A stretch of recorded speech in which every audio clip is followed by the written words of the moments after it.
Hello friends, welcome to tech and editing and বরাবরের মতো আমি ফাইসাল আছি আপনাদের সাথে। ফ্রেন্ডস, আজকের ভিডিওটা কিন্তু খুবই হেল্পফুল ও ইম্পর্টেন্ট হতে চলেছে আপনাদের জন্য। কারণ ফ্রেন্ডস, আজকের ভিডিওর মাধ্যমে আমি আপনাদেরকে দেখাবো যে কিভাবে আপনারা এক ডিএনজি প্রিসেটকে এক্সএমপি প্রিসেটের মতো ইউজ করতে পারবেন। তো ফ্রেন্ডস, আমরা সাধারণত ডিএনজি প্রিসেটগুলোকে কি করি, আমরা সাধারণত ডিএনজি প্রিসেটগুলোকে কপি সেটিং করে ইউজ করি। বাট ফ্রেন্ডস, আজকের ভিডিওর মাধ্যমে আমি আপনাদেরকে দেখাবো যে কিভাবে আপনারা ডিএনজি প্রিসেটগুলোকে এক্সএমপির মতো ইউজ করতে পারবেন একের পর এক পাল্টিয়ে।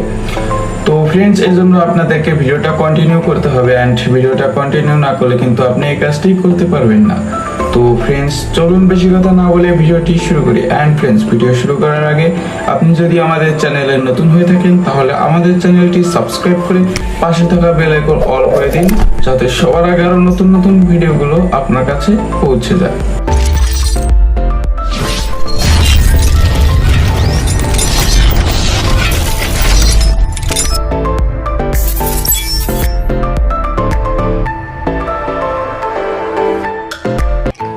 ওয়েলকাম ব্যাক ফ্রেন্ডস, অ্যান্ড আমরা ফার্স্ট লাইটরুম অ্যাপ্লিকেশনে প্রবেশ করবো অ্যান্ড আমাদের প্রিসেটগুলোকে লাইটরুমে ইম্পোর্ট করে নেব। দেন ইম্পোর্ট করে নেওয়ার পরে আমরা প্রিসেটে চলে যাব। দেন আমরা 3 ডট অপশনে ক্লিক করব। দেন 3 ডট অপশনে ক্লিক করার পরে ক্রিয়েট প্রিসেট নাম অপশনটা ক্লিক করব। দেন আমরা প্রিসেট গ্রুপে ক্লিক করব, অ্যান্ড প্রিসেট গ্রুপে ক্লিক করার পরে ক্রিয়েট নিউ গ্রুপে ক্লিক করব। দেন আমরা গ্রুপের একটা নাম সিলেক্ট করব। তো আমি মনে করুন যে আমি গ্রুপের নাম দিয়ে দিলাম যে ইউনিক। তো আমি ইউনিক নামটা দিয়ে দেব। তো আপনারা যা যার মনের ইচ্ছা মতো একটা আর কি গ্রুপের নেম সিলেক্ট করবেন। দেন সিলেক্ট করার পরে প্রিসেট নেমের অপশন যে দেখতে পাচ্ছেন, তো আমরা যেহেতু এটা ফার্স্ট প্রিসেট, তো আমি ফার্স্ট ওয়ান সিলেক্ট করে দেব। দেন আমরা আবার সেকেন্ড প্রিসেটটা চলে যাব।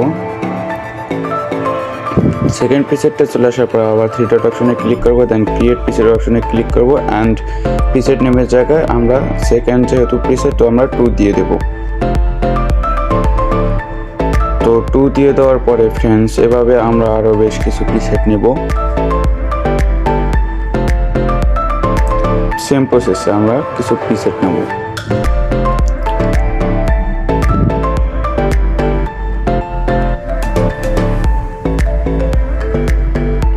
দেন ফ্রেন্ডস, প্রিসেট নেওয়া হয়ে গেলে তো দেখার বিষয় যে আমাদের প্রিসেট গ্রুপটা তৈরি হয়েছে কিনা।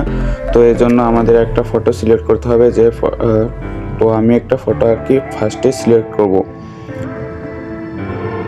দেন একটা ফটো সিলেক্ট করব। দেন ফটো সিলেক্ট করার পরে প্রিসেটস অপশনে ক্লিক করব, অ্যান্ড আমাদের খুঁজে বের করতে হবে যে আমাদের ইউনিক নামে যে প্রিসেট গ্রুপটা কোথায় আছে। তো ফ্রেন্ডস, দেখতে পাচ্ছেন যে এটা আমাদের ইউনিক নামের যে প্রিসেট গ্রুপটা যেটা আমরা তৈরি করেছিলাম। তো ফ্রেন্ডস, আমাদের প্রিসেটগুলো কিন্তু এই জায়গায় চলে এসেছে।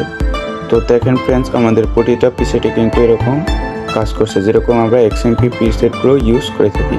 তো ফ্রেন্ডস, ভিডিওটি ভালো লাগলে চ্যানেলটি সাবস্ক্রাইব করে পাশে থাকা বেল আইকন অল করে দিন।